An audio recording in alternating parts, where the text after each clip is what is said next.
Bismillahirrahmanirrahim. Assalamualaikum warahmatullahi wabarakatuh.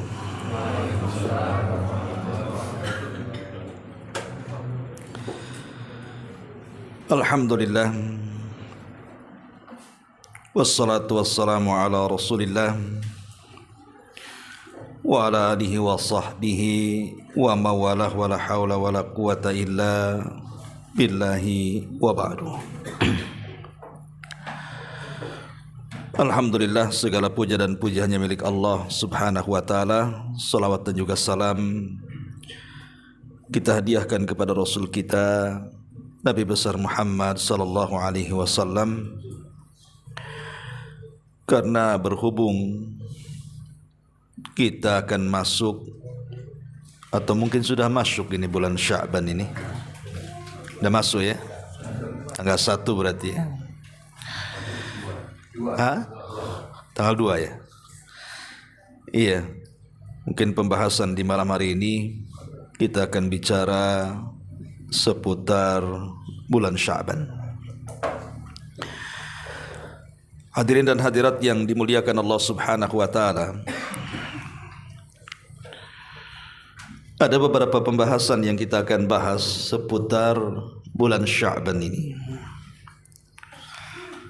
Pertama, bicara dari sisi sejarah. Kemudian yang kedua, tentang amalan-amalan yang sangat dianjurkan di bulan Sya'ban. Kemudian yang ketiga, beberapa bid'ah ataupun penyimpangan yang biasa dilakukan manusia dan menyelisihi Al-Quran dan Sunnah Nabi sallallahu alaihi wasallam. Inilah 3 perkara yang kita akan bahas 1 jam ke depan. Pertama, dari sisi sejarah dulu. Banyak sejarah yang terjadi di bulan Sya'ban ini. Pertama, diwajibkannya puasa Ramadan. Kita tahu bahwa ketika Nabi SAW hijrah dari Mekah ke Madinah, puasa yang pertama kali diwajibkan kepada kaum muslimin di permulaan hijrah itu adalah puasa tanggal 10 Muharram. Karena ketika itu Rasul melihat orang-orang Yahudi sedang berpuasa. Kemudian Rasul bertanya, puasa apa kepada orang-orang Yahudi? Maka Yahudi mengatakan, ini puasa di mana Nabi Musa diselamatkan oleh Allah dari kejaran Fir'aun dan pasukannya. Maka ketika Allah selamatkan Musa tepat di tanggal 10 Muharram, maka Musa berpuasa. Kami pun ikut berpuasa, kata orang Yahudi. Maka Nabi SAW melihat alasan orang-orang Yahudi berpuasa karena memuliakan Nabi Musa. Maka Rasul mengatakan, ana ahaqqu bi Musa, saya lebih berhak memuliakan Nabi Musa dibandingkan kalian. Maka sejak itu Rasul merintahkan seluruh para sahabatnya untuk berpuasa pertama kali tanggal 10 bulan Muharram di awal hijrah beliau. Baru tahun kedua Hijriah, setelah Nabi SAW menetap 2 tahun di kota Madinah, maka tepat di bulan Sya'ban tahun kedua Hijriah, disitulah Allah subhanahu wa ta'ala memerintahkan Rasul untuk berpuasa sebulan penuh, yang kita kenal dengan puasa Ramadan. Jadi puasa Ramadan itu diwajibkan pada tahun kedua di bulan Sya'ban. Itu sebagaimana pendapat Imam Ibnu Katsir rahimahullahu ta'ala. Ini yang pertama. Yang kedua, pengalihan kiblat. Pengalihan kiblat itu juga terjadi di bulan Sya'ban. Kita tahu bahwa Nabi SAW selama 6 bulan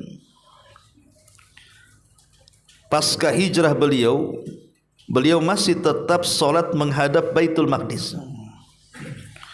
Tentu karena ada pendekatan bagi orang-orang Yahudi agar orang-orang Yahudi itu tertarik ingin masuk Islam. Tetapi kenyataannya tidak gitu ya. Orang-orang Yahudi itu tidak suka dengan Islam. Walaupun mereka mengetahui bahwa Rasul kita Muhammad sallallahu alaihi wasallam itu betul-betul seorang nabi sesuai dengan ciri-ciri yang mereka telah pelajari.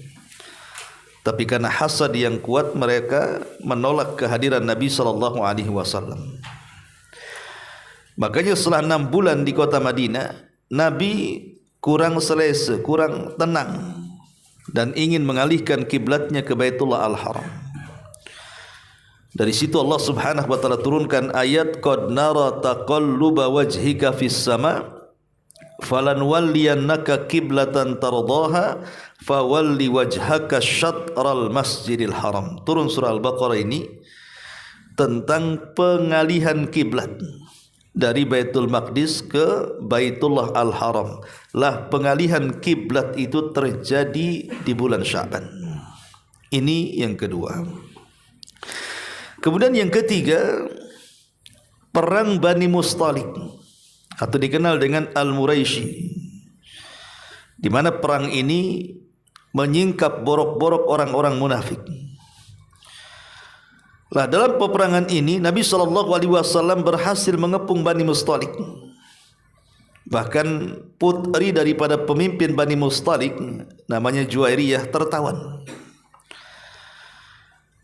Kemudian Nabi SAW belakangan menikahi Juwairiyah juga. Dan setelah menikahnya Rasul dengan Juwairiyah bintu Huyai ibn Akhtab ini, maharnya adalah dengan membebaskan seluruh tawanan. Belakangan satu kabilah Bani Mustalik masuk Islam, karena Rasul menikahi putri pembesar mereka. Lah peperangan Bani Mustalik itu terjadi di bulan Sya'ban. Ini yang ketiga. Kemudian yang keempat, di bulan Sya'ban ini juga dikenal bahwa ada seorang sahabat Nabi SAW yang sangat dicintai Nabi SAW, seorang yang bernama Uthman ibn Mad'un. Uthman ibn Mad'un ketika dia hijrah dari Mekah ke Madinah, maka dialah sahabat yang pertama kali wafat. Uthman ibn Mad'un itu selain daripada orang yang pertama hijrah dan juga orang yang pertama kali wafat di kota Madinah dan orang yang pertama kali dikubur di Baqi. Lah wafatnya Uthman ibn Mad'un radhiyallahu an itu terjadi di bulan Sya'ban. Dan Uthman ibn Mad'un radhiyallahu an walaupun di zaman jahiliyah dia orang yang pertama kali mengharamkan khamr, padahal Islam belum ada gitu ya. Tetapi Uthman ibn Mad'un sudah mengharamkan khamr. Jadi tidak semua orang-orang jahiliyah itu mereka minum khamr semua, tidak. Ada yang kemudian menyalahi fitrah mereka, lurus dengan fitrah mereka dan menyalahi orang-orang yang meminum khamr. Lah orang yang pertama kali mengharamkan khamr di zaman jahiliyah adalah Uthman ibn Mad'un radhiyallahu anhu. Ketika dapat hidayah, kemudian dia termasuk orang yang pertama hijrah ke kota Madinah, tetapi Allah takdirkan dia pula orang yang pertama kali yang meninggal dari kalangan muhajirin dan juga yang pertama kali dikubur di Baqi. Ini yang keempat. Yang kelima, di bulan Sya'ban ini adalah bulan yang sangat istimewa bagi Nabi. Kenapa demikian? Karena Allah Subhanahu wa taala menganugerahkan kepada Rasul sallallahu alaihi wasallam sebuah ayat dalam surah Al-Ahzab. Ayat tentang anjuran bersolawat, di mana Allah Subhanahu wa taala mengatakan innallaha wa malaikatahu yusalluna 'alan nabi ya ayyuhalladzina amanu sallu 'alaihi wa sallimu taslima. Wahai orang, sesungguhnya Allah dan para malaikatnya mereka bersalawat atas nabinya. Wahai orang-orang yang beriman, bersalawatlah kalian kepada nabi dan ucapkanlah selamat. Jadi surah Al-Ahzab tentang perintah bersalawat ini turun di bulan Sya'ban. Dan ini hadiah yang besar, anugerah bagi Nabi sallallahu alaihi wasallam, karena bukan hanya kita disuruh bersalawat, tetapi Allah dan para malaikatnya juga bersalawat kepada Nabi sallallahu alaihi wasallam. Makna salawatnya Allah kepada Nabi artinya Allah memuji Nabi di hadapan para malaikat, di hadapan malaikat Jibril, Mikail, Israfil dan seluruh malaikat yang ada di atas sana. Dan salawatnya para malaikat kepada Nabi sallallahu alaihi wasallam adalah memintakan agar dosa-dosa Nabi sallallahu alaihi wasallam diampuni oleh Allah Subhanahu wa taala. Dan salawatnya kita kepada Nabi, kita meminta kepada Allah Subhanahu wa taala agar Nabi kita senantiasa mendapatkan pujian-pujian yang indah di hadapan para malaikat di atas langit sana. Lah perintah tentang salawat ini itu terjadi di bulan Sya'ban. Ini juga yang ke-6. Yang ke-7, kita tahu bahwa di bulan Sya'ban ini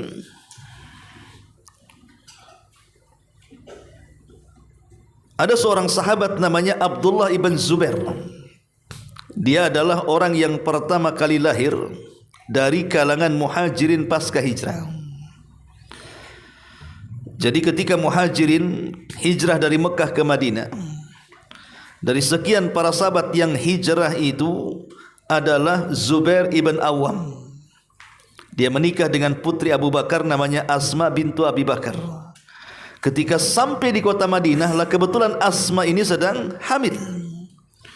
Maka ketika sampai di kota Madinah, lahirlah Asma, kemudian memiliki anak dan diberi nama Abdullah ibnu Zubair. Dialah bayi yang pertama kali lahir dari kalangan muhajirin pasca hijrah, tapi dari kalangan Ansar, namanya Nu'man ibn Thabit. Lah Abdullah ibn Zubair ini nanti akan jadi sejarah tuh, karena dia juga satu di antara sekian khalifah kaum muslimin. Setelah kemudian Muawiyah ibn Yazid tidak berkuasa, maka Abdullah ibn Zubair kemudian memproklamirkan dirinya menjadi khalifah di kota Madinah dan didukung oleh kaum muslimin. Walaupun belakangan kemudian dia dibunuh oleh Hajjaj ibn Yusuf al-Thaqafi, tapi dia adalah bayi yang pertama kali lahir di kota Madinah pasca hijrah.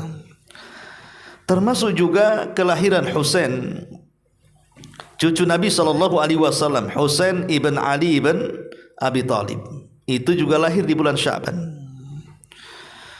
Dan Husain ini adalah cucu Nabi SAW dari jalur Fatimah. Rasul anak laki-lakinya kan meninggal semuanya, tidak ada yang hidup. Qasim meninggal, Abdullah meninggal, Ibrahim meninggal. Artinya tidak punya keturunan dari anak laki-laki. Tentu alasannya karena biasanya kalau ada yang bertanya kenapa putra-putra Rasul meninggal di waktu bayi, kenapa tidak menunggu dewasa baru meninggal? Karena biasanya anak Nabi itu akan jadi Nabi, sementara tidak ada Nabi setelah Nabi Muhammad SAW kan. Seperti Nabi Dawud punya anak Sulaiman, Sulaiman jadi Nabi. Kemudian juga Nabi Ya'qub punya anak Yusuf, jadi Nabi. Ya. Kemudian juga siapa lagi? Ibrahim punya anak Ishak dan juga Ismail, jadi Nabi. Makanya kenapa putra-putra Nabi itu sejak kecil sudah meninggal dunia? Karena umumnya anak Nabi itu jadi Nabi, itu masalahnya. Sementara Rasul mengatakan la nabiyya ba'di, tidak ada Nabi sepeninggalku. Makanya garis keturunan Nabi SAW yang ada hari ini itu jalurnya dari jalur wanita Fatimah, di mana Fatimah menikah dengan Ali, kemudian memiliki dua cucu laki-laki namanya Hasan dan Husain. Lah dari Hasan Husain inilah turunan Nabi SAW sampai hari ini. Adapun dari Husain itu jalurnya cuma satu saja. Adapun dari Hasan jalurnya dua.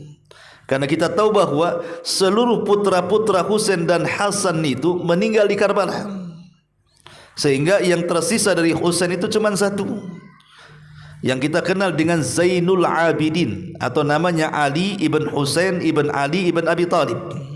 kunyahnya Zainul Abidin. Maka siapapun yang mengklaim keturunan Husain harus lewat jalur Zainul Abidin. Tapi kalau dari keturunan Hasan itu dua jalur. Pertama Hasan ibnu Hasan, yang kedua Zaid ibn Hasan. Itulah anak Hasan yang masih hidup. Maka siapapun yang mengaku keluarga Nabi dari jalur Hasan, maka dia harus melalui dua jalur ini, Hasan putra Hasan dan Zaid putra Hasan. Berarti dari tiga jalur inilah keturunan Nabi SAW sampai hari ini. Ali ibn Husain, Hasan ibn Hasan dan Zaid ibnu Hasan. Ya.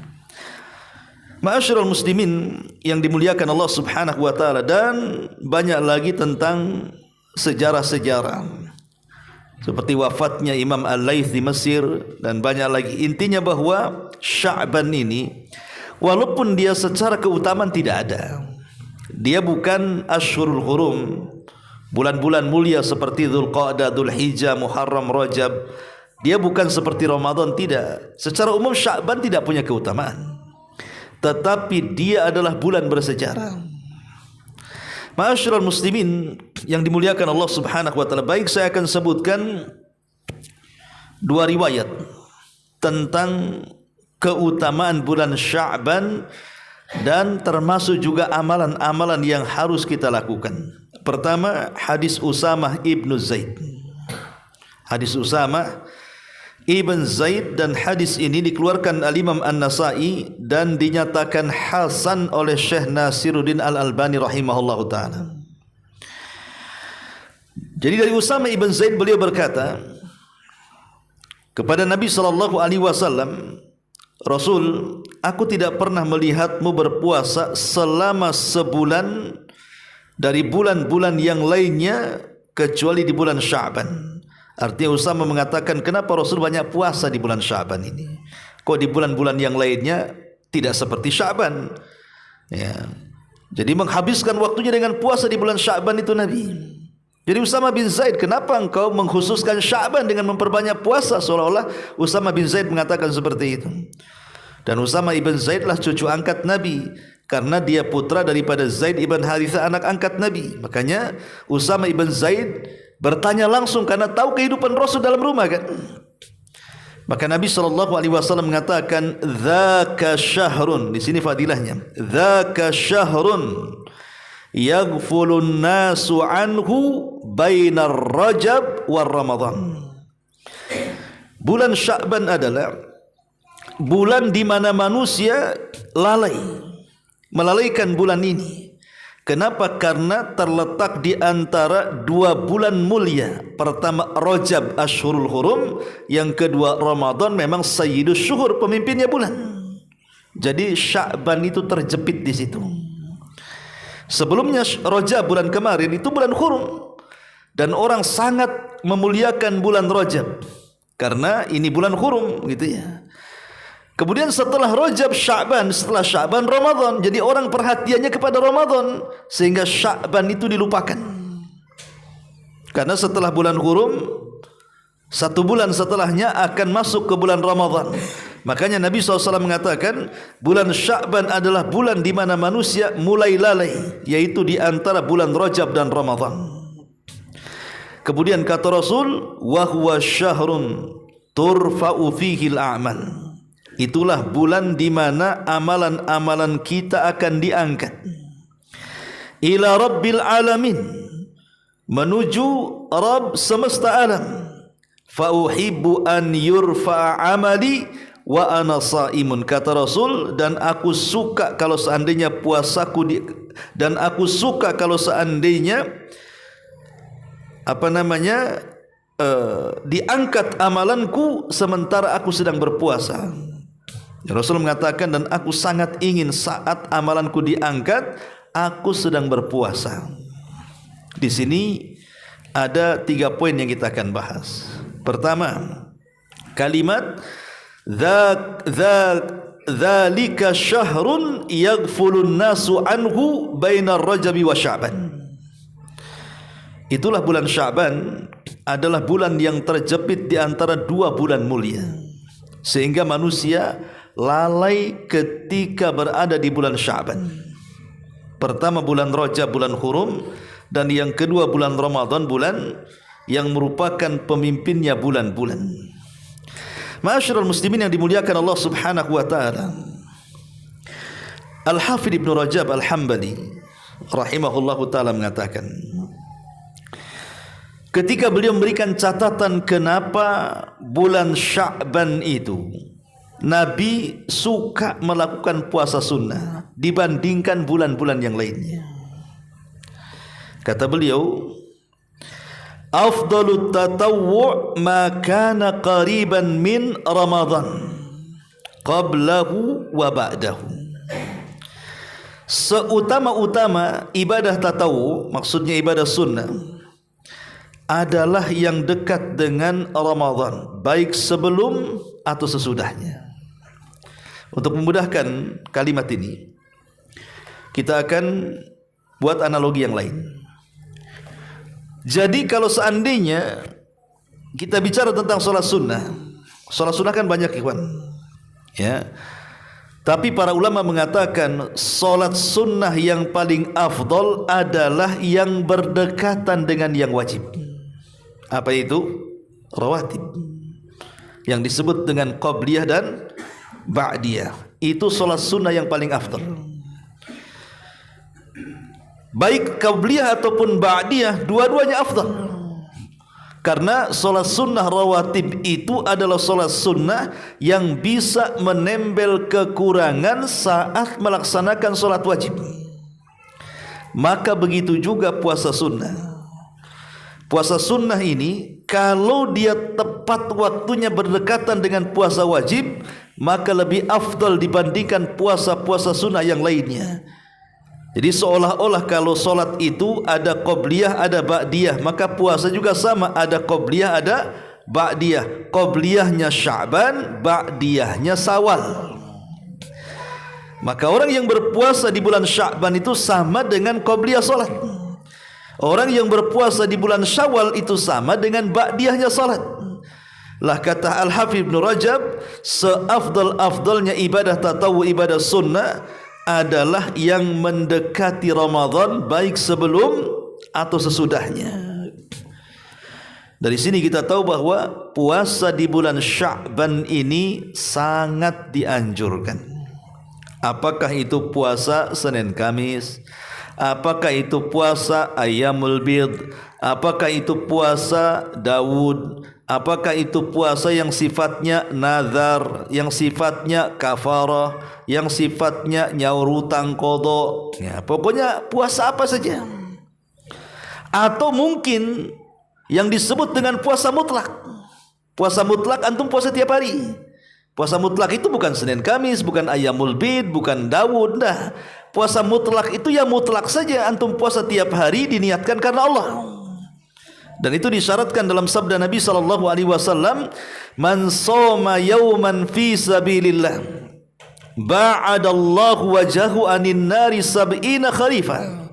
Barang siapa yang berpuasa satu hari karena Allah, maka Allah akan jauhkan wajahnya dari api neraka sepanjang perjalanan 70 tahun.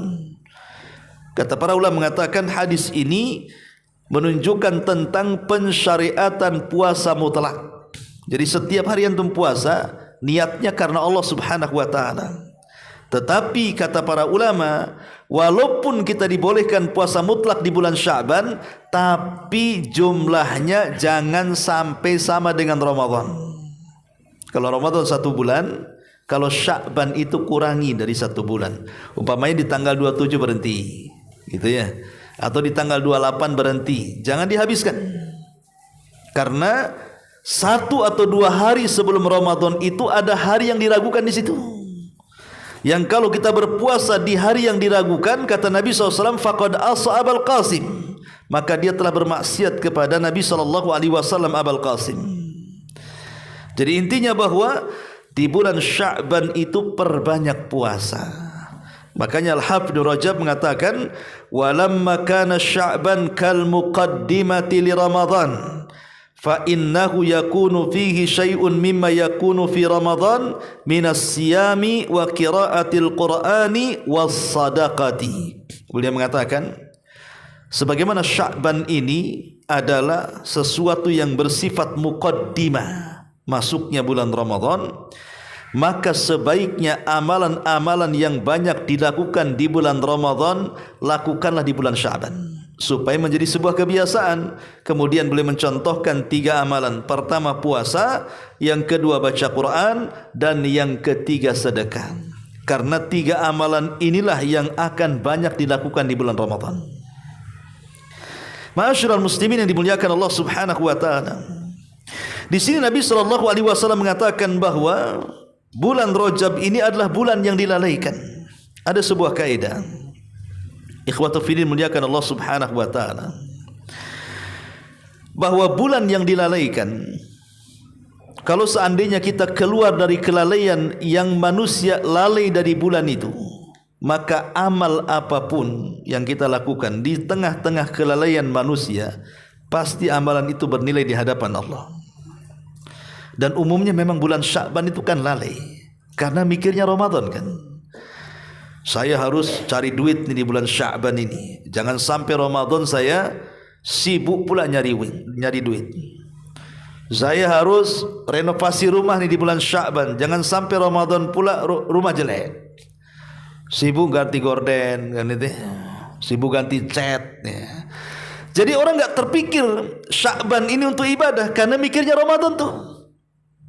Makanya kata para ulama, ketika manusia lalai dari bulan Sya'ban karena terfokus persiapan Ramadan, maka ketika kita keluar dari kelalaian manusia, berarti satu, kita menjadi orang pilihan karena keluar dari kelalaian manusia. Yang kedua, ibadah yang dilakukan di tengah-tengah kelalaian manusia, maka ibadah itu sangat istimewa. Saya contohkan salat duha. Duha. Kenapa duha itu ibadah yang istimewa, ikhwan? Sampai disebut salatul awabin, salatnya orang-orang yang bertobat, karena dilakukan di tengah-tengah lalainya manusia. Orang kalau waktu duha jam 7 sampai zuhur, itu kan orang sibuk-sibuk mengejar dunia, kawan. Yang punya sawah ke sawah, yang punya ladang ke ladang, yang punya kantor ke kantor, yang punya pasar ke pasar, yang punya jalannya di jalan, dan begitu seterusnya. Tiba-tiba ketika manusia mengejar dunia, antum pula keluar, kemudian melaksanakan 2 rakaat, 4 rakaat, 8 rakaat duha, maka antum disebut awabin, orang yang kembali kepada Allah. Atau contoh yang lainnya, salat malam. Salat malam itu kan disebut salat yang paling utama setelah salat wajib. Kenapa? Karena dilakukan di saat manusia sedang lalai, manusia sedang tertidur, sedang pulas-pulasnya, tiba-tiba antum bangun kemudian melaksanakan qiyamul lail. Itu kan hebat itu. Berarti antum menghidupkan malam di saat manusia sedang lalai. Makanya hadiahnya, orang yang salat malam itu akan diijabah setiap doa-doanya. Lah begitu juga orang yang berpuasa di bulan Sya'ban. Saat manusia sedang lalai karena persiapan Ramadan, antum habiskan waktunya untuk berpuasa, maka nilai puasa di bulan Sya'ban itu luar biasa. Kemudian juga faedahnya, amalan di waktu manusia lalai itu bisa mencegah azab Allah Subhanahu wa taala. Karena Nabi SAW ketika bicara tentang sedekatus sir, sedekah yang dilakukan tanpa orang tahu, apa kata Rasul? Tudfi'u ghadaba rabbi, bisa memadamkan murkanya Allah. Jadi kalau kita seandainya berpuasa di bulan Sya'ban di tengah-tengah manusia lalai tidak mau puasa, hakikatnya kita sedang menahan azab, supaya azab tidak turun kepada kita. Dan lebih daripada itu, orang yang beribadah di tengah-tengah lalainya manusia itu mendorong kepada keikhlasan, karena orang tidak perhatikan kita, dan itu akan mendorong kita kepada keikhlasan kepada Allah Subhanahu wa taala. Ini penggalan yang pertama. Penggalan yang kedua, Nabi SAW mengatakan, wa huwa syahrun turfa'u fihi al-a'mal, di mana bulan Sya'ban ini bulan diangkatnya amalan ila rabbil alamin, menuju Rabb semesta alam. Ikhwatu fiddin muliakan Allah Azza wa Jalla. Amalan kita diangkat itu kan ada yang sifatnya harian, ada yang sifatnya pekanan, ya kan? Ada yang sifatnya tahunan, ada yang sifatnya keseluruhan. Jadi amalan kita diangkat itu karena 4 kondisi. Pertama, harian. Kapan itu? Di waktu subuh dan di waktu asar. Di situlah Nabi SAW mengatakan, yata'aqabuna fikumul malaika, malaikatul laili wa malaikatul nahar, wa yajtami'una fi salatil asri wa salatil fajri. Jadi Allah Subhanahu wa taala setiap hari itu mengirim para malaikatnya. Untuk apa?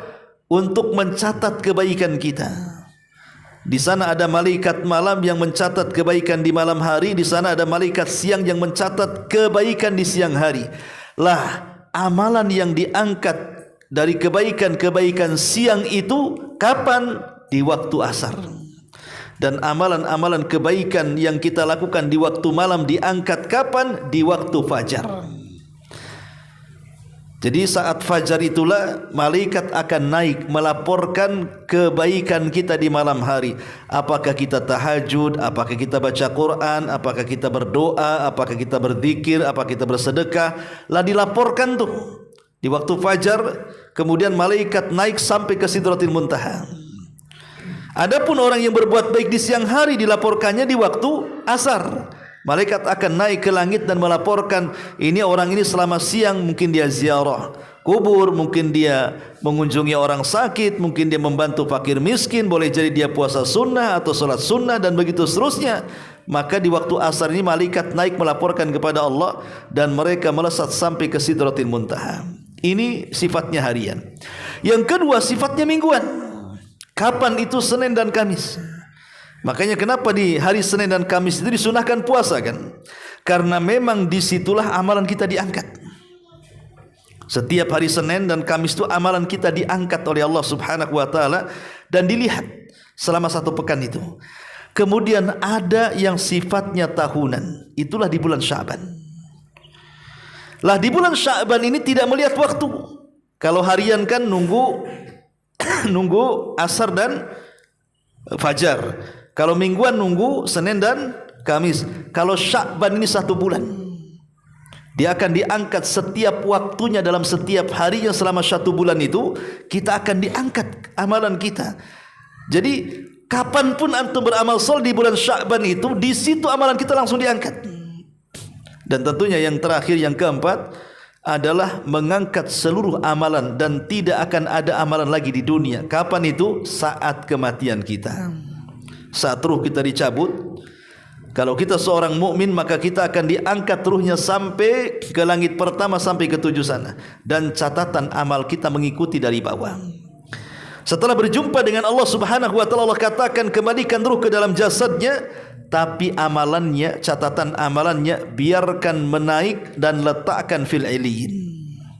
Dan kalau sudah demikian tidak ada lagi waktu untuk beramal karena catatannya sudah diangkat semuanya saat kematiannya. Lah di sini Nabi SAW mengatakan bahwa bulan Sya'ban itu adalah bulan di mana amalan kita diangkat yang sifatnya tahunan. Makanya amal apapun yang antum lakukan di bulan Sya'ban, mau jam berapa saja, di mana saja, maka akan diangkat oleh Allah Subhanahu wa taala, tidak memandang siang dan malam, tidak memandang fajar dan juga asar, tidak memandang Senin dan Kamis. Pokoknya setiap hari amalan kita diangkat oleh Allah Subhanahu wa taala. Makanya Rasul mengatakan, wa ana uhibbu an yurfa amali wa ana shaim. Dan saya suka kalau seandainya amalanku saat diangkat saya sedang berpuasa, kata Rasul. Ya, ini faedah dari hadis yang dihasankan oleh Syalbani rahimahullahu taala, bahwa bulan Sya'ban itu bulan diangkatnya amal. Dan Rasul mengatakan, dan saya, dan yang ketiga kalimat, fa uhibbu an yurfa amali wa ana shaim. Di sini ada faedah tentang pentingnya menanamkan perasaan malu. Harusnya seorang muslim itu malu kalau datang musim-musim yang di situ amalan kita itu akan dilihat oleh Allah, kemudian kita tidak mengamalkannya, tidak memakmurkannya dari musim itu. Harusnya seorang muslim itu malu.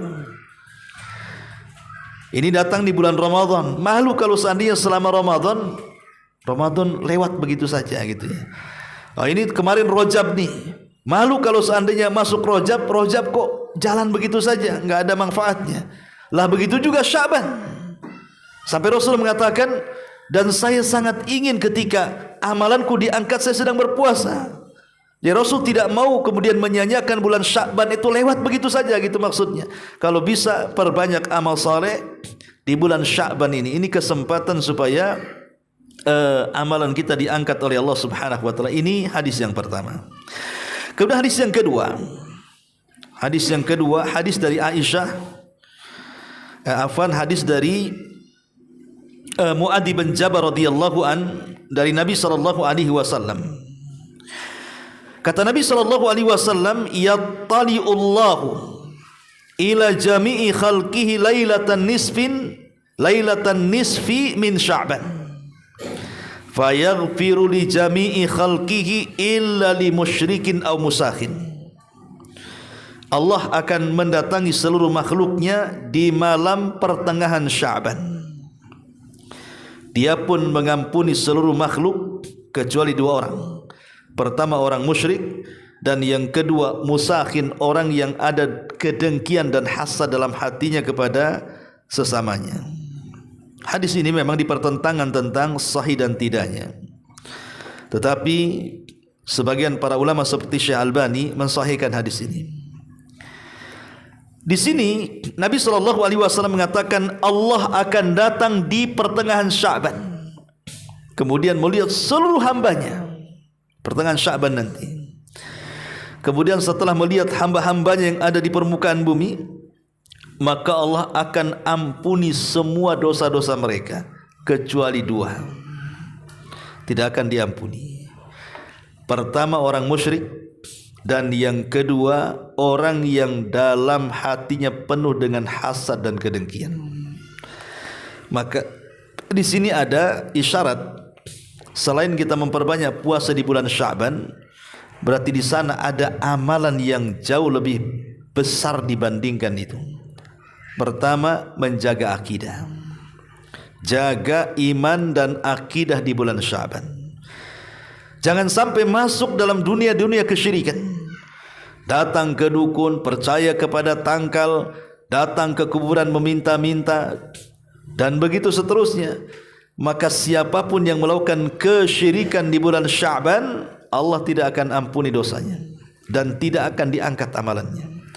Yang kedua musakhin, orang yang ada dalam hatinya kedengkian dan juga hasad. Kenapa di sini Rasul gandengkan antara musyrik dan musakhin, orang yang hasad?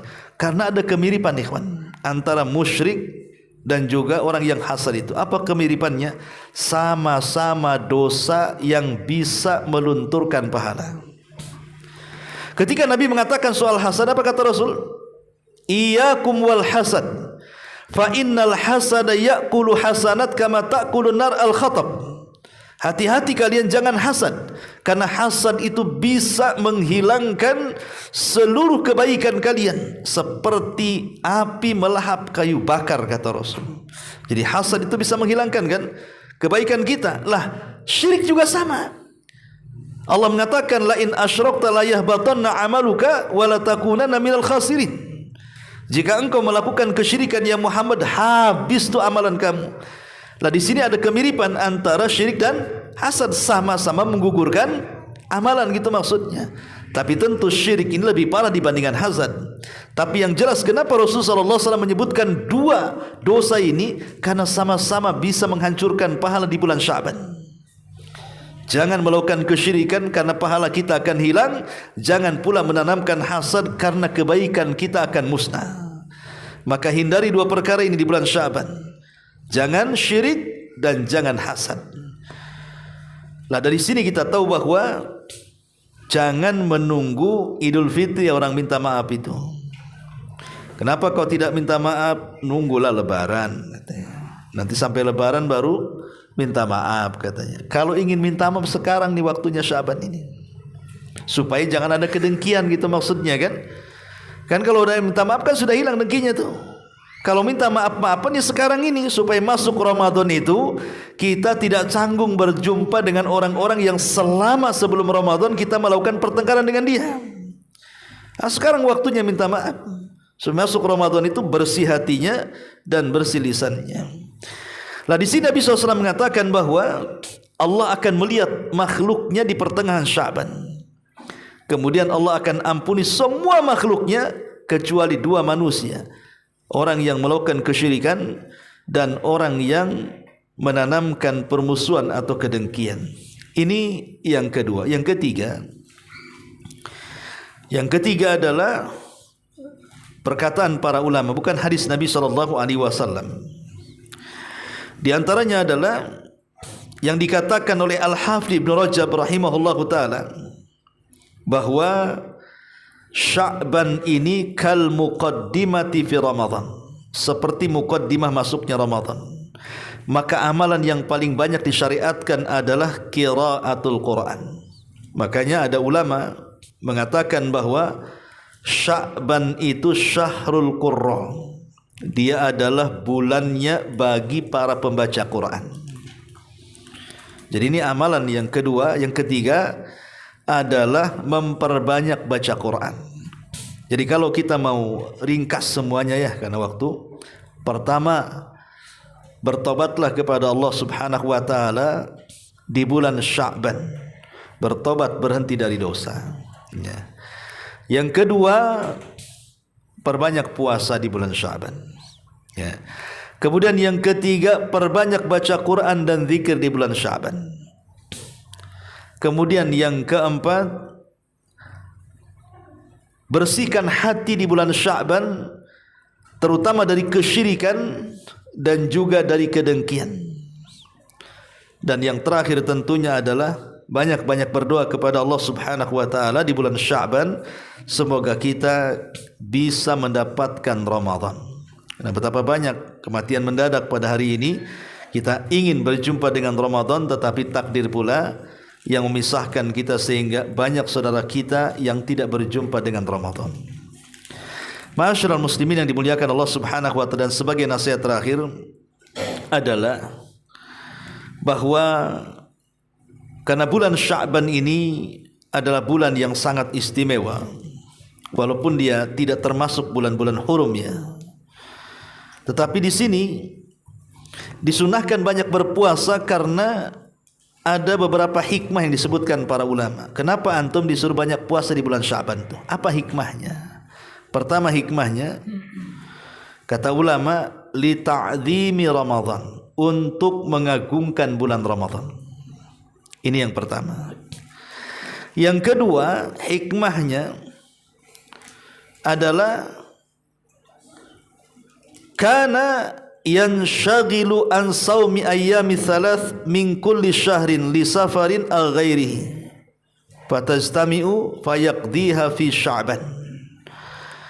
Jadi di antaranya karena Sya'ban itu kan akhir orang bayar hutang, ikhwan. Akhir bulan terakhir bayar hutang bagi orang yang punya puasa, hutang puasa Ramadan tahun kemarin, ya kan? Maka karena itu adalah akhir bagi orang-orang yang banyak hutang, terutama ibu-ibu lah, biasanya kan mesti Ramadan ada hutang tuh. Maka di antara hikmah kenapa dianjurkan puasa Sya'ban ini, karena ini akhir mereka nyaur hutang. Ya, ibu-ibu ya. Ini bagi yang punya hutang nih, Ramadan tahun kemarin karena datang haid, maka ini kesempatan terakhir saya ingatkan, cepat bayar hutang. Jangan nanti double masuk Ramadan. Kemudian yang ketiga hikmahnya karena bulan Sya'ban ini dilalaikan manusia, kemudian kita memperbanyak puasa, dan puasa di waktu lalai manusia itu sangat besar hikmah dan pahalanya. Maka orang yang berpuasa di bulan Sya'ban itu sama dengan qabliyah salat. Orang yang berpuasa di bulan Syawal itu sama dengan ba'diyahnya salat.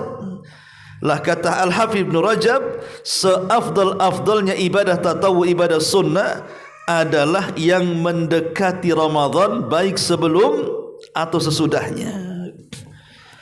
Dari sini kita tahu bahwa puasa di bulan Sya'ban ini sangat dianjurkan.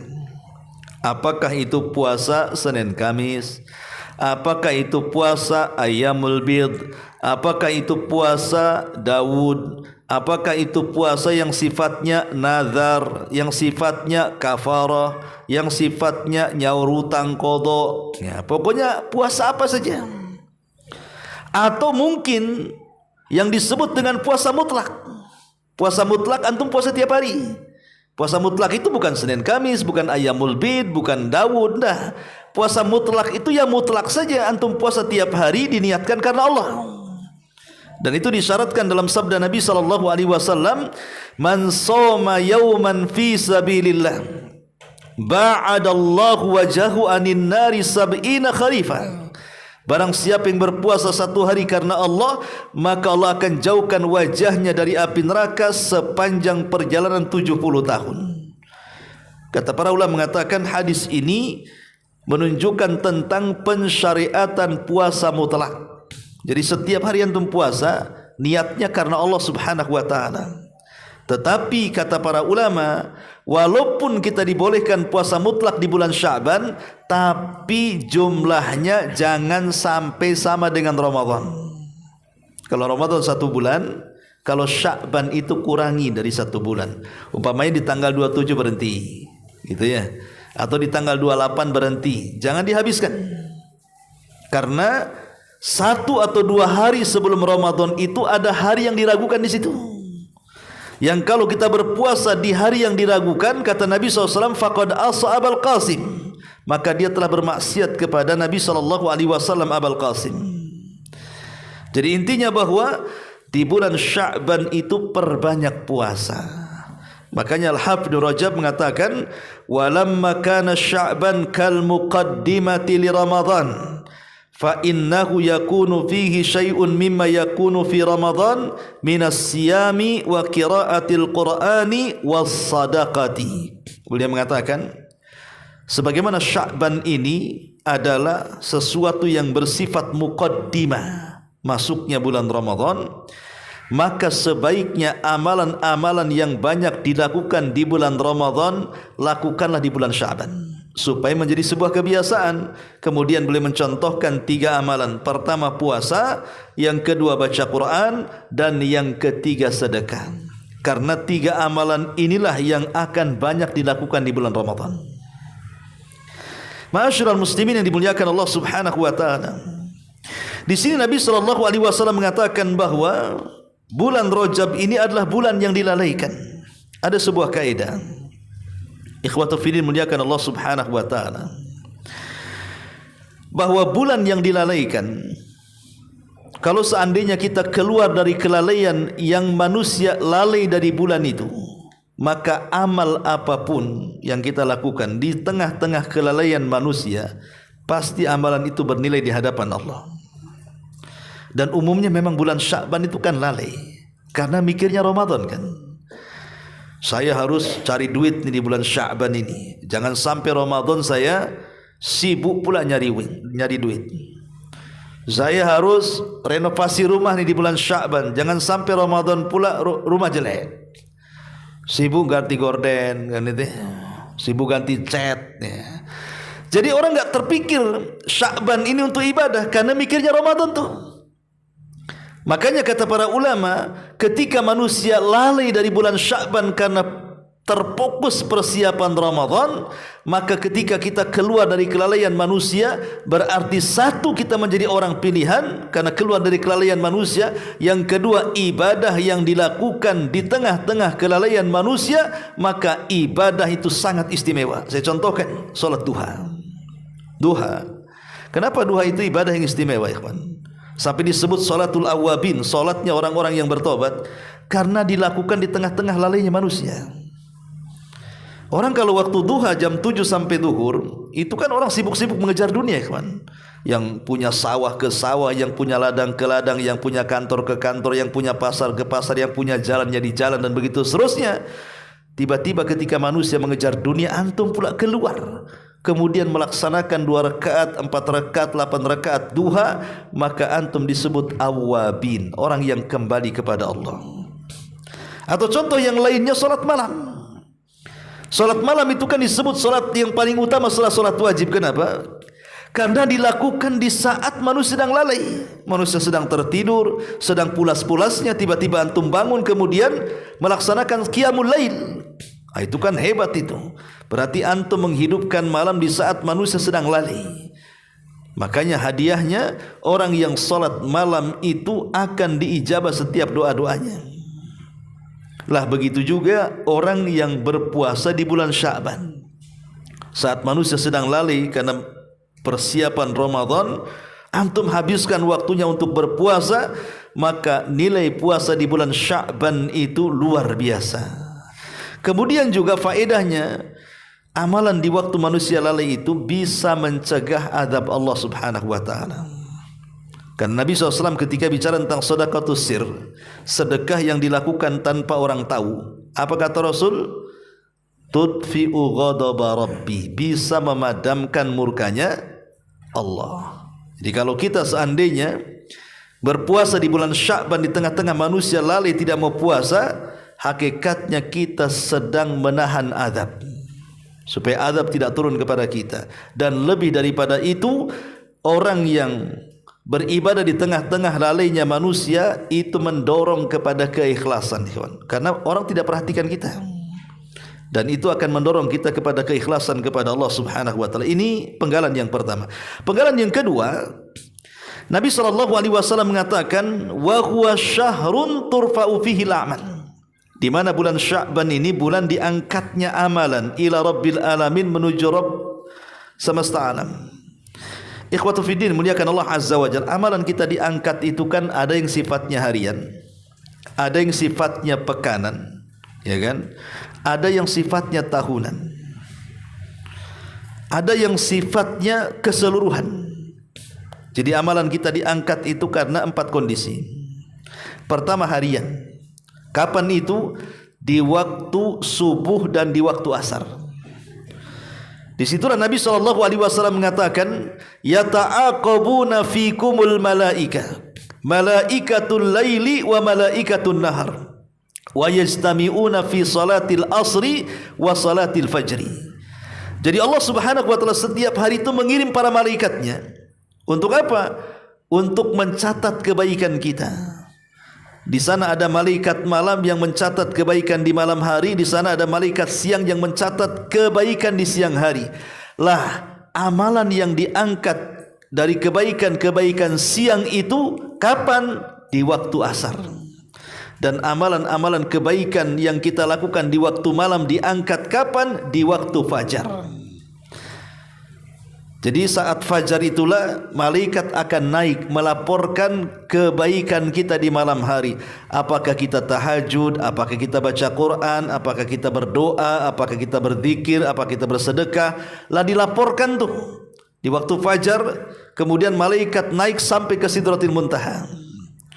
Adapun orang yang berbuat baik di siang hari dilaporkannya di waktu asar. Malaikat akan naik ke langit dan melaporkan, ini orang ini selama siang mungkin dia ziarah kubur, mungkin dia mengunjungi orang sakit, mungkin dia membantu fakir miskin, boleh jadi dia puasa sunnah atau salat sunnah dan begitu seterusnya. Maka di waktu asar ini malaikat naik melaporkan kepada Allah dan mereka melesat sampai ke Sidratil Muntaha. Ini sifatnya harian.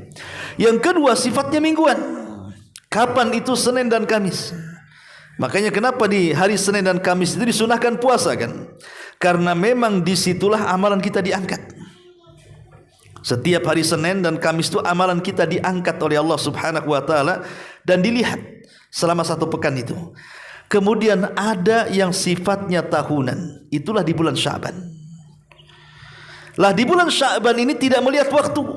Kalau harian kan nunggu asar dan fajar. Kalau mingguan nunggu Senin dan Kamis. Kalau Sya'ban ini 1 bulan. Dia akan diangkat setiap waktunya dalam setiap harinya selama 1 bulan itu. Kita akan diangkat amalan kita. Jadi kapanpun antum beramal soleh di bulan Sya'ban itu, di situ amalan kita langsung diangkat. Dan tentunya yang terakhir, yang keempat adalah mengangkat seluruh amalan dan tidak akan ada amalan lagi di dunia. Kapan itu? Saat kematian kita. Saat ruh kita dicabut, kalau kita seorang mukmin maka kita akan diangkat ruhnya sampai ke langit pertama sampai ke 7 sana, dan catatan amal kita mengikuti dari bawah. Setelah berjumpa dengan Allah Subhanahu wa taala, Allah katakan kembalikan ruh ke dalam jasadnya, tapi amalannya, catatan amalannya biarkan menaik dan letakkan fil iliyyin.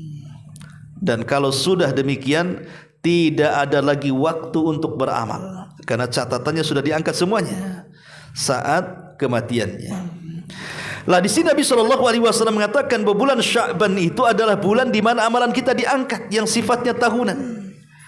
Makanya amal apapun yang antum lakukan di bulan Sya'ban, mau jam berapa saja, di mana saja, maka akan diangkat oleh Allah Subhanahu wa taala, tidak memandang siang dan malam, tidak memandang fajar dan juga asar, tidak memandang Senin dan Kamis. Pokoknya setiap hari amalan kita diangkat oleh Allah Subhanahu wa taala. Makanya Rasul mengatakan, wa ana uhibbu an yurfa amali wa ana shaim. Dan saya suka kalau seandainya amalanku saat diangkat saya sedang berpuasa, kata Rasul. Ya, ini faedah dari hadis yang dihasankan oleh Syalbani rahimahullahu taala, bahwa bulan Sya'ban itu bulan diangkatnya amal. Dan Rasul mengatakan, dan saya, dan yang ketiga kalimat, fa uhibbu an yurfa amali wa ana shaim. Di sini ada faedah tentang pentingnya menanamkan perasaan malu. Harusnya seorang muslim itu malu kalau datang musim-musim yang di situ amalan kita itu akan dilihat oleh Allah, kemudian kita tidak mengamalkannya, tidak memakmurkannya dari musim itu. Harusnya seorang muslim itu malu. Ini datang di bulan Ramadan, malu kalau seandainya selama Ramadan lewat begitu saja gitu ya. Oh, ini kemarin Rajab nih, malu kalau seandainya masuk Rajab kok jalan begitu saja, enggak ada manfaatnya. Lah begitu juga Sya'ban. Sampai Rasul mengatakan, dan saya sangat ingin ketika amalanku diangkat saya sedang berpuasa. Ya, Rasul tidak mau kemudian menyanyiakan bulan Sya'ban itu lewat begitu saja, gitu maksudnya. Kalau bisa perbanyak amal saleh di bulan Sya'ban ini. Ini kesempatan supaya amalan kita diangkat oleh Allah Subhanahu wa taala. Ini hadis yang pertama. Kemudian hadis yang kedua. Hadis dari Aisyah. Hadis dari Mu'adz bin Jabal radhiyallahu an, dari Nabi sallallahu alaihi wasallam. Kata Nabi sallallahu alaihi wasallam, yattali'ullahu ila jami'i khalqihi lailatan nisfi min Sya'ban. Fayaghfiru li jami'i khalqihi illa li musyrikin aw musakhin. Allah akan mendatangi seluruh makhluknya di malam pertengahan Sya'ban. Dia pun mengampuni seluruh makhluk kecuali dua orang. Pertama orang musyrik, dan yang kedua musakhin, orang yang ada kedengkian dan hasad dalam hatinya kepada sesamanya. Hadis ini memang dipertentangkan tentang sahih dan tidaknya. Tetapi sebagian para ulama seperti Syekh Albani mensahihkan hadis ini. Di sini Nabi SAW mengatakan Allah akan datang di pertengahan Sya'ban, kemudian melihat seluruh hambanya pertengahan Sya'ban nanti. Kemudian setelah melihat hamba-hambanya yang ada di permukaan bumi, maka Allah akan ampuni semua dosa-dosa mereka kecuali dua. Tidak akan diampuni. Pertama orang musyrik, dan yang kedua orang yang dalam hatinya penuh dengan hasad dan kedengkian. Maka di sini ada isyarat, selain kita memperbanyak puasa di bulan Sya'ban, berarti di sana ada amalan yang jauh lebih besar dibandingkan itu. Pertama, menjaga akidah. Jaga iman dan akidah di bulan Sya'ban. Jangan sampai masuk dalam dunia-dunia kesyirikan. Datang ke dukun, percaya kepada tangkal, datang ke kuburan meminta-minta, dan begitu seterusnya. Maka siapapun yang melakukan kesyirikan di bulan Sya'ban, Allah tidak akan ampuni dosanya dan tidak akan diangkat amalannya. Yang kedua musakhin, orang yang ada dalam hatinya kedengkian dan juga hasad. Kenapa di sini Rasul gandengkan antara musyrik dan musakhin, orang yang hasad? Karena ada kemiripan ikhwan antara musyrik dan juga orang yang hasad itu. Apa kemiripannya? Sama-sama dosa yang bisa melunturkan pahala. Ketika Nabi mengatakan soal hasad, apa kata Rasul? Iyyakum wal hasad, fa innal hasada ya'kulu hasanat kama ta'kulu nar al khatab. Hati-hati kalian jangan hasad, karena hasad itu bisa menghilangkan seluruh kebaikan kalian seperti api melahap kayu bakar, kata Rasul. Jadi hasad itu bisa menghilangkan kan kebaikan kita. Lah, syirik juga sama. Allah mengatakan, la in asyrakta la yahbatanna amaluka wa la takunanna minal khasirin. Jika engkau melakukan kesyirikan ya Muhammad, habis tu amalan kamu. Lah di sini ada kemiripan antara syirik dan hasad, sama-sama menggugurkan amalan gitu maksudnya. Tapi tentu syirik ini lebih parah dibandingkan hasad. Tapi yang jelas kenapa Rasulullah SAW menyebutkan dua dosa ini, karena sama-sama bisa menghancurkan pahala di bulan Sya'ban. Jangan melakukan kesyirikan karena pahala kita akan hilang. Jangan pula menanamkan hasad karena kebaikan kita akan musnah. Maka hindari dua perkara ini di bulan Sya'ban. Jangan syirik dan jangan hasad. Nah, dari sini kita tahu bahwa jangan menunggu Idul Fitri orang minta maaf itu. Kenapa kau tidak minta maaf? Nunggulah Lebaran katanya. Nanti sampai Lebaran baru minta maaf katanya. Kalau ingin minta maaf sekarang nih waktunya Sya'ban ini, supaya jangan ada kedengkian gitu maksudnya kan. Kan kalau udah minta maaf kan sudah hilang dengkinya tuh. Kalau minta maaf-maafan ya sekarang ini, supaya masuk Ramadan itu kita tidak canggung berjumpa dengan orang-orang yang selama sebelum Ramadan kita melakukan pertengkaran dengan dia. Nah, sekarang waktunya minta maaf. Supaya masuk Ramadan itu bersih hatinya dan bersih lisannya. Nah, di sini Nabi SAW mengatakan bahwa Allah akan melihat makhluknya di pertengahan Sya'ban. Kemudian Allah akan ampuni semua makhluknya kecuali dua manusia. Orang yang melakukan kesyirikan dan orang yang menanamkan permusuhan atau kedengkian. Ini yang kedua. Yang ketiga adalah perkataan para ulama, bukan hadis Nabi SAW. Di antaranya adalah yang dikatakan oleh Al-Hafidz Ibnu Rajab rahimahullahu taala, bahwa Sya'ban ini kal muqaddimati fi Ramadan, seperti muqaddimah masuknya Ramadan. Maka amalan yang paling banyak disyariatkan adalah qiraatul Quran. Makanya ada ulama mengatakan bahwa Sya'ban itu syahrul qurra.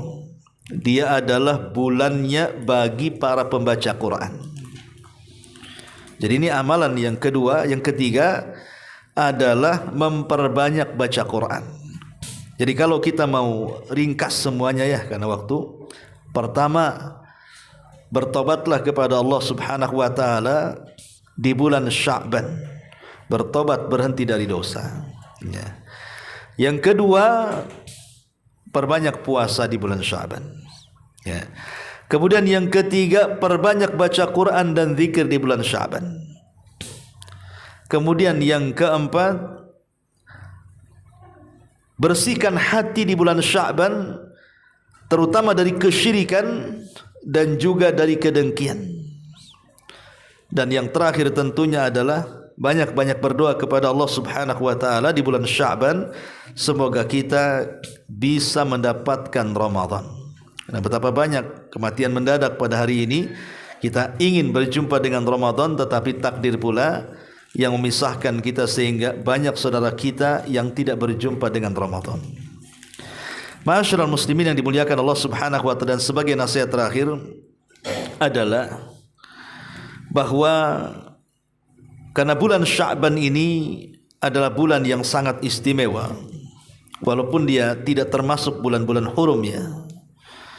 Tetapi di sini disunahkan banyak berpuasa karena ada beberapa hikmah yang disebutkan para ulama. Kenapa antum disuruh banyak puasa di bulan Sya'ban itu? Apa hikmahnya? Pertama hikmahnya, kata ulama, li ta'zimi Ramadan, untuk mengagungkan bulan Ramadan. Ini yang pertama. Yang kedua, hikmahnya adalah kana yanshagilu an saumi ayyami thalath min kulli syahrin li safarin aw ghairihi fatastami'u fayaqdiha fi Sya'ban. Jadi di antaranya karena Sya'ban itu kan akhir orang bayar hutang, ikhwan. Akhir bulan terakhir bayar hutang bagi orang yang punya hutang puasa Ramadan tahun kemarin, ya kan? Maka karena itu adalah akhir bagi orang-orang yang banyak hutang, terutama ibu-ibu lah, biasanya kan mesti Ramadan ada hutang tuh. Maka di antara hikmah kenapa dianjurkan puasa Sya'ban ini, karena ini akhir mereka nyaur hutang. Ya, ibu-ibu ya. Ini bagi yang punya hutang nih Ramadan tahun kemarin karena datang haid, maka ini kesempatan terakhir saya ingatkan, cepat bayar hutang. Jangan nanti double masuk Ramadan. Kemudian yang ketiga hikmahnya karena bulan Sya'ban ini dilalaikan manusia, kemudian kita memperbanyak puasa, dan puasa di waktu lalai manusia itu sangat besar hikmah dan pahalanya. Wallahu a'lam bishawab. Ini diantara keutamaan dan juga amalan di bulan Sya'ban. Wallahu a'lam. Mudah-mudahan ada manfaatnya. Subhanakallahumma bihamdika asyhadu an la ilaha illa anta astaghfiruka wa atubu ilaik. Allahu ta'ala alam. Assalamualaikum warahmatullahi wabarakatuh.